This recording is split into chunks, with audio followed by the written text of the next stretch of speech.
ఎలా ఉన్నారు అందరూను? బాగున్నారా? అందరూను? నేనైతే చాలా బాగున్నానండి. ఈరోజు మాత్రం పిల్లలకి మాత్రం స్కూల్ నుంచి వచ్చినప్పటికి స్నాక్స్ రెడీ చేస్తున్నానండి. ఎలా రెడీ చేయాలో ఏంటని చూపిస్తాను. పావు కప్పు సగ్గుబియ్యం అండి. రవ్వ చిప్స్ చేస్తున్నానండి. పావు కప్పు సగ్గుబియ్యం తీసుకున్నాను. సన్న సగ్గుబియ్యమే. పెద్దవి అయినా తీసుకోవచ్చు, చిన్నవి అయినా తీసుకోవచ్చు. ఇవి మెత్తగా కూడా మిక్సీ పట్టుకోవాలి. పావు కప్పు తీసుకున్నాను కదండి సగ్గుబియ్యం. పావు కప్పు తీసుకుని ఇలా మెత్తగా పట్టుకుని ఒక గిన్నెలో పోసుకోవాలి. అలాగే ఇది ఒక 2 కప్పులు బొంబాయి రవ్వ తీసుకోవాలి. పావు కప్పుకిని తీసుకుని ఇది కూడా మిక్సీ పట్టేసుకోవాలి. మెత్తగా మిక్సీ పట్టేసుకొని అప్పుడు 2 కలుపుకోవాలండి. ఇలాగా ఇది కూడా ఇంత మెత్తగా పట్టేసుకోవాలి. ఇలాగే మొత్తం కూడా పట్టేసుకుని ఇదంతా కూడా ఇలాగే 2 కప్పులు కూడా బొంబాయి రవ్వ మిక్సీ పెట్టేసుకుని ఇది కూడా సగ్గుబియ్యం పిండి ఇది కలిసేలాగా కలుపుకోవాలి మొత్తం. అప్పుడు దీంట్లో కొంచెం సాల్ట్ వేయాలండి. దీంట్లో రుచికి సరిపడా సాల్ట్. ఇప్పుడు దీంట్లోనే బటర్ అండి. బటర్ కానీ వెన్నపూస కానీ వేసుకోవచ్చు. దీంట్లో బటర్ వేస్తాను. ఇది బటర్ వేసుకొని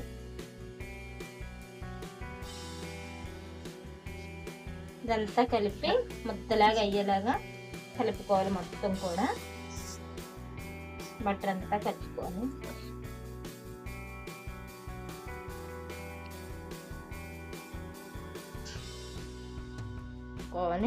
ఇలా బటర్ అంతా కూడా ఇలా అయిపోయినాక ఇప్పుడు దీంట్లోనే ఒక 2 టీ స్పూన్లు నువ్వులండి. పచ్చి నువ్వులు కూడా వేసుకుని కలంజీ వేస్తారు. దీంట్లో అయితే మాత్రం నువ్వులు వేస్తాను. ఇప్పుడు ఇలా పక్కన పెట్టేసుకొని ఇప్పుడు మళ్ళీ మిక్సీ జారు తీసుకొని దీంట్లోనేమో 2 రెమ్మలు కరివేపాకు, అలాగే ఒక 4-5 పచ్చిమిర్చి, కారానికి సరిపడా చిన్న అల్లం ముక్క, కొద్దిగా 1 స్పూను జీలకర్ర వేసుకుని కోర్స్గా మిక్సీ పట్టుకోవాలి. ఇలాగా కోర్సుగా పట్టుకున్నది మిక్సీ పట్టుకున్నది. ఇప్పుడు ఇది కూడా దీంట్లో వేసి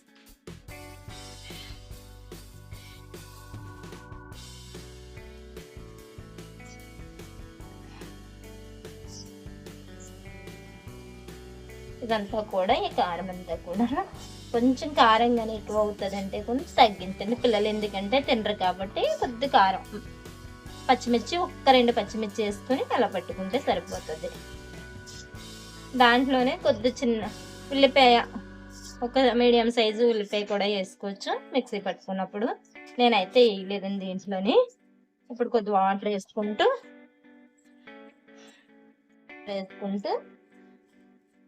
కొంచెం వాటర్ వేసుకుంటూ కలుపుకోవాలి. ఇది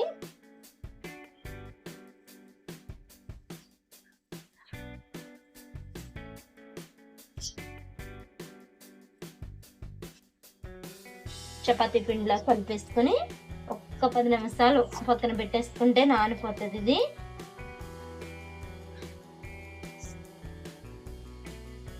ఇలా ఒక 15 నిమిషాలు నానబెట్టుకోవాలి. మూత పెట్టేసుకుని 10 నిమిషాలు అయిపోయిన తర్వాత ఇలా నానిపోతుందండి. ఇలా నానిపోయిన తర్వాత ఇప్పుడు కొద్దిగా ఉండలు చేసుకొని ముద్ద కింద తీసుకొని ఇప్పుడు ఇది చపాతీ బల్ల మీద, మాకు అవ్వదండి గ్యాస్ కట్ మీద, ఇది చిన్నది కాబట్టి నేను బల్ల మీద చేసేస్తున్నాను. దీని మీద కొద్దిగా ఎంతో గదు కొద్దిగా వేస్తున్నాను మైదా పిండి.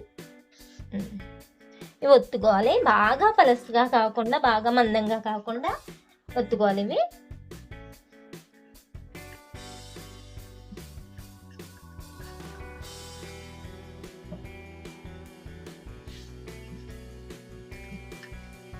ఉండాలి. ఇలా ఒత్తుకున్న తర్వాత దీన్ని ఇప్పుడు మనకి నచ్చిన షేప్లో కట్ చేసుకోవాలి. నాకు చాకు పెద్దది అయిపోయింది. ఇలాగా సన్నగా కట్ చేసుకొని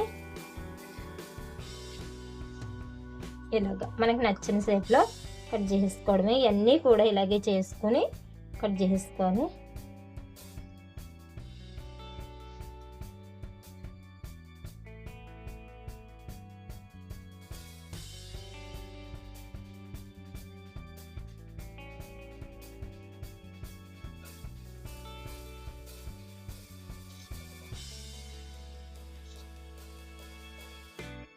ఇలా కట్ చేసేసుకోవాలి. ఇవన్నీ కూడా ఇలాగే కట్ చేసేసుకొని ఇలా మళ్ళీ నూనెలో వేస్తుండగానే విడిపోతాయి. ఇవన్నీ కూడా ఇలా కట్ చేసేసుకుని పక్కన పెట్టుకోవాలి. ఇలాగ అన్నీ చేసేసుకుని పక్కన పెట్టుకోవాలి. ఇప్పుడు డీప్ ఫ్రైకి సరిపడా నూనె పెట్టానండి. నూనె అయితే వీడియో తీయలేదు, ఆయిల్ కాగలేదు ఇంకని.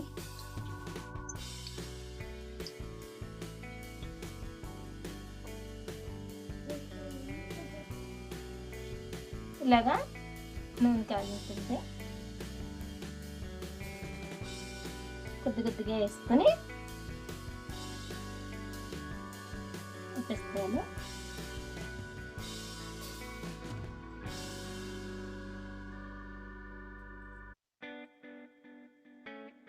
వచ్చిన తర్వాత గోల్డ్ కలర్ వచ్చిన తర్వాత బాగా వేగాలి. బాగా ఐలో పెట్టేసుకోకూడదు. మంట కూడా కొద్దిగా మీడియం సైజులో పెట్టుకుని వేపుకోవాలి. ఇవి ఇంత వేగిపోయినాయండి. గోల్డ్ కలర్ వచ్చినాక ఇలాగే కలర్ వచ్చిన తర్వాత అయ్యో అంత కరకరలో గలగలమంటున్నాయి రవ్వ స్లిప్స్.